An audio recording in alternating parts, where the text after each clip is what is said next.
Alors aujourd'hui, c'est la première mobilisation contre toutes ces réformes que le gouvernement veut mettre en place avant la fin du mandat Macron.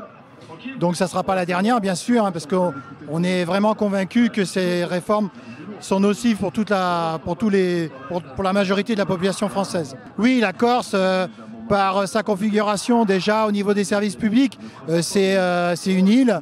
Il y a l'insularité, il y a l'éloignement des populations dans les villages. Donc évidemment, les services publics sont encore plus importants chez nous que dans beaucoup d'autres régions françaises.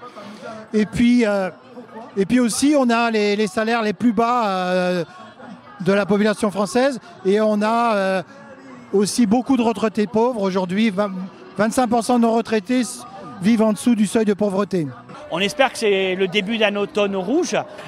Aujourd'hui, force est de constater que la mobilisation démarre. C'est un premier rendez-vous, on en attend d'autres. La Corse est particulièrement touchée. Il n'y a qu'à regarder aujourd'hui le niveau des pensions de nos retraités, des pensions excessivement faibles, les plus faibles de France, un taux de pauvreté qui s'accentue et aujourd'hui, on le voit, une vie qui est toujours de plus en plus chère et plus chère qu'ailleurs. On le voit par rapport au carburant et quand on remplit nos caddies aujourd'hui. Oui, c'est la rentrée sociale d'une intersyndicale qu'est la CGT, FO et la FSU, pour redemander à ce qu'on retire le projet sur les retraites, le projet sur l'assurance chômage, que aucun syndicat ne veut, et bien entendu une amélioration de nos salaires.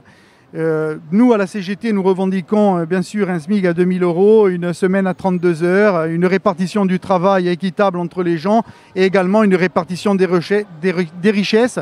Comprenez bien que nous voulons un autre modèle de société que celui qui nous est présenté, un modèle libéral qui creuse les inégalités, qui creuse la pauvreté, qui augmente la pauvreté et la précarité. Dans ce pays, nous voulons vivre de notre emploi, mais vivre dignement.